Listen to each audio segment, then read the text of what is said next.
Hi guys, আজকে আমরা review করব আইপ্যাড এয়ার M3 11 ইঞ্চিস মডেলের। সো এয়ার সিরিজের কিন্তু এখানে থাকে হচ্ছে আপনাদের কানেক্টর, যেটা কিপ্যাড কানেক্টর, আর এখানে থাকে চারটে স্পিকার গ্রিলস, কিন্তু থাকে দুটো স্পিকার, যা স্টেরিও স্পিকার সাপোর্ট করে। আর এখানে থাকে একটা টাচ বার, আর তার সাথে থাকে হচ্ছে আপনার ফিঙ্গারপ্রিন্ট সেন্সর, পাওয়ার বাটন। আর এদিকে আপনি পাবেন ভলিউম আপ, ভলিউম ডাউন, আর এখানে একটা কানেক্টর থাকে যেটা দিয়ে চার্জ, ম্যাগনেটিক কানেক্টর পেনের জন্য, যেখান দিয়ে অ্যাপেল পেন্সিল প্রো চার্জ হয়ে যায়। এর মধ্যে একটা লাগানো আছে আমাদের স্ক্রিন গার্ড। তো দেখুন, স্ক্রিনের কোয়ালিটি কিন্তু খুব সুন্দর, যদিও এটাতে যেটা প্রো সিরিজের মতো স্ক্রিন আসে না, এমন ডিসপ্লে আসে না, বাট নর্মালি ডিসপ্লে কোয়ালিটি কিন্তু খারাপ না। দেখুন, আর মিডিয়া কনজারভেশনের জন্য তো যথেষ্ট সুন্দর এটা।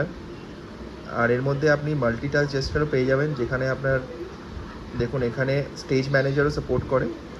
এটা খুব একটা ভালো জিনিস।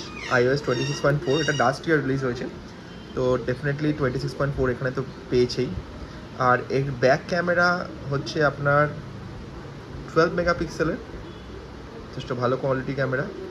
আর ফ্রন্ট ক্যামেরা হচ্ছে আপনার 12 মেগাপিক্সেলের, সেন্টার স্টেজ সাপোর্ট করে এতে। খুবই সুন্দর ক্যামেরাটা। আর এর একটা 13 ইঞ্চেস মডেলও আছে। আর এই ইয়ারে তো M4 এসছে। তো এর মধ্যে আমাদের স্পেসিফিকেশন রয়েছে আপনার 128 জিবি থেকে স্টার্টিং, যেটা রয়েছে আমাদের এখানে, এটা 128 জিবিরই ভার্সন। আর দেখুন, এর মধ্যে অলরেডি চলছে আমাদের 26 iOS 26.4.2। আর এখানে যদি স্টোরেজ দেখা হয়, আমাদের 128 জিবি ভার্জন আছে মিনিমাম। এর সাথে আছে 8 GB of RAM. 8 GB of র্যামের জন্য এখানে আপনার আরামসে সাপোর্ট করে অ্যাপেল, আপনার যেটা আছে পেন্সিল প্রো সাপোর্ট করবে, অ্যাপেল ইন্টেলিজেন্স সাপোর্ট করবে, সব কিছু এখানে সাপোর্ট করে। সো আর যদি আমরা বলি অ্যাপ স্পিড, তো ডেফিনেটলি এটা একটা খুব ভালো স্পিডে চলে অ্যাপগুলো। এখানে অনেক মাল্টিপল ব্রাউজ খোলা আছে, তো দেখুন এটা খুবই ভালো স্পিডের অ্যাপ চলে, কোনো সমস্যা নেই। রেসপন্সিভ দেখুন,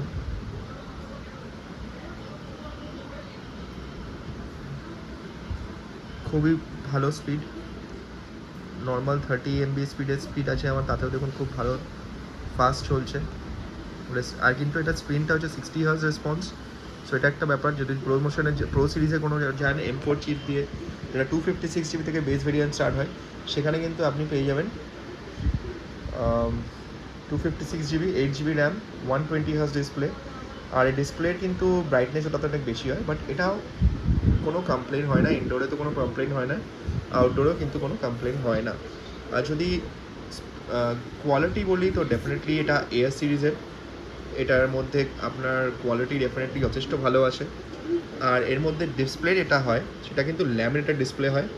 আর ল্যামিনেটেড ডিসপ্লে হওয়ার জন্য এখানে কিন্তু S পেনের যদি টাইপিং এক্সপিরিয়েন্সটা খুব ভালো হয়ে যায়, সেখানে আপনার কোনো রেসপন্সিভনেস স্ক্রিনের সাথে খুব ভালো থাকে, কারণ এটা আপনার S পেনটা ডাইরেক্ট স্ক্রিনে গিয়ে টাচ করে।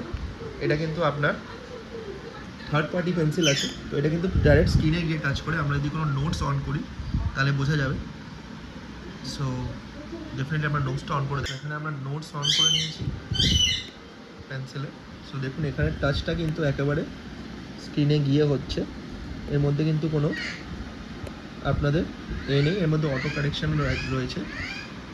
দেখুন, আমি যেটাই লিখব কিন্তু অটো কারেক্ট হয়ে যাবে।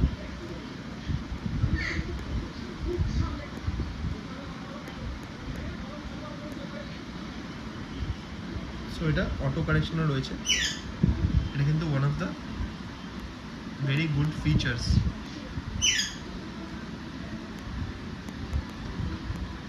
সো পেন্সিলের অ্যাপেল পেন্সিল প্রো সাপোর্ট করে এখানে, আর পেন্সিলের সমস্ত কিছু এখানে সাপোর্ট করে। পেন্সিলে যা যা ফিচার্স আছে সমস্ত কিছু এখানে সাপোর্ট করবে। সো ডেফিনেটলি এটাতে কোনো প্রবলেম নেই। আর মোবাইলের সাথে কানেক্ট হয়ে গিয়ে এখানে কলস वगैरहও সাপোর্ট করে। এখানে আপনার রেসপন্সিভনেস ইজ ভেরি গুড, কারণ এটা 8 জিবি অফ র্যাম দিয়ে আসছে, তাই জন্য one of the best thing. Responsiveness নিয়ে কোনো কমপ্লেন নেই।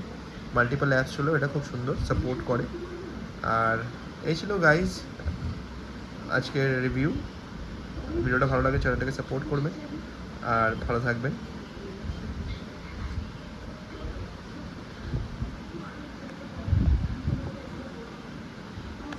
Thank you guys.